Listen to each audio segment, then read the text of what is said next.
Je suis Johannes Maouna, géographe de formation, artiste photographe actuellement. J'ai découvert la photographie quand j'étais tout petit et à 7 ans, je fabriquais déjà à partir de cartons de sucre, cartons de piles, l'appareil photo. Je m'amusais avec mes amis, je photographiais les jeux qu'on faisait quand on était tout petit. C'est comme ça la passion de la photographie est née. Et arrivé au secondaire, j'ai un oncle qui devrait voyager sur Toulouse et il m'a offert 10 000 francs.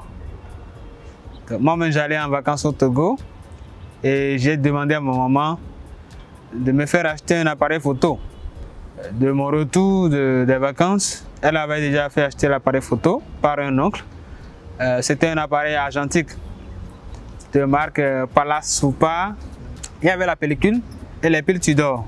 C'est comme ça que j'ai commencé par faire mes premières erreurs en photographie. Et après mon BPC, je suis allé à Comé. J'ai continué par faire la photographie. Et j'avais un vélo, j'avais une sacoche que je mettais en bandoulière. Donc je me promenais dans le village pour faire des photos que je vais imprimer et je viens livrer aux clients. J'ai eu le bac à Comé. Et je suis arrivé à l'université. Je me suis inscrit en géographie. J'ai commencé par suivre les cours. Et étant donné que c'est une passion, j'ai continué par développer ma passion. Je suis resté avec un cousin qui m'a permis de rencontrer un autre de ses collègues. Lui, il avait un ordinateur, il avait Photoshop et il avait un petit appareil photo numérique. Ça m'a permis d'aller au contact de l'appareil photo numérique. J'ai commencé par, déjà la première année, j'ai commencé par m'essayer au numérique. Donc je m'amusais à connaître ce que c'est avant d'intégrer plus tard le ACE. J'ai intégré le ACE, la section ciné-photo UNESCO de l'EACE. Je suis allé au contact de l'appareil photo argentique, mais appareil photo professionnel. Ça s'appelait Zénith en ce moment-là.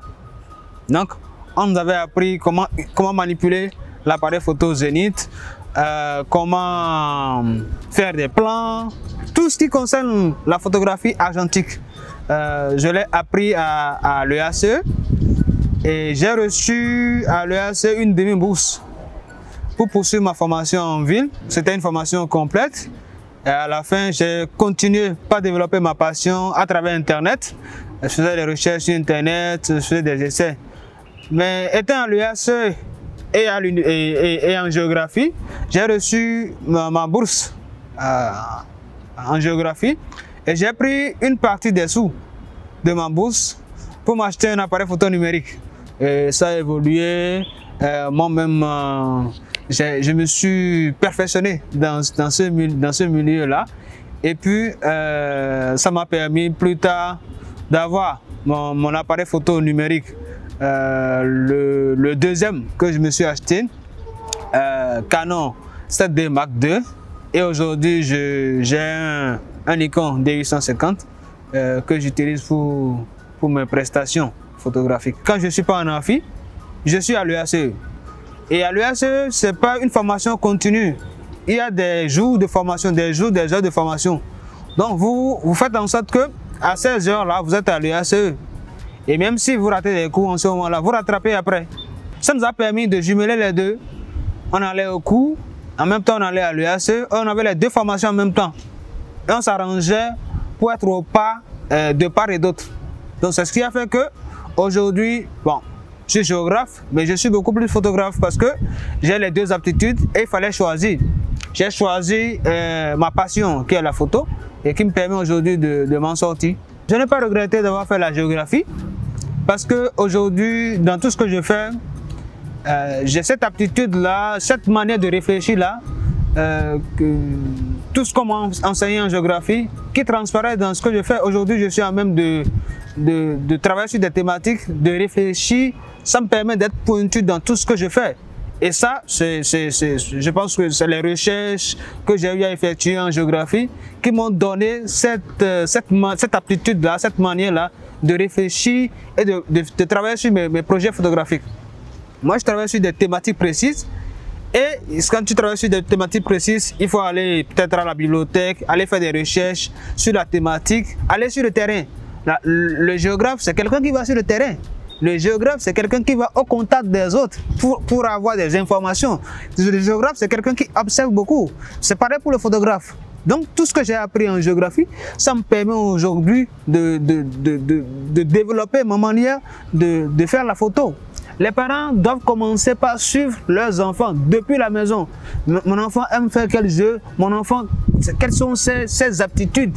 Et pouvoir l'orienter quand il sera grand, peut-être au secondaire ou à l'université, pour qu'il ne soit pas formé juste pour être accordé, mais qu'il soit à même d'avoir une activité manuelle qui lui permette, si le diplôme ne lui donne pas tout de suite de l'argent, de pouvoir travailler pour avoir de l'argent, pour pouvoir vivre, ne pas toujours demander de l'argent aux parents. Et après, si le diplôme lui donne plus tard un emploi, ouais, ce serait à son actif et pourra même jumeler les deux. On ne finit jamais d'apprendre. Et en matière de photographie, le terrain est vierge au Bénin, mais en même temps, la photographie est très dense.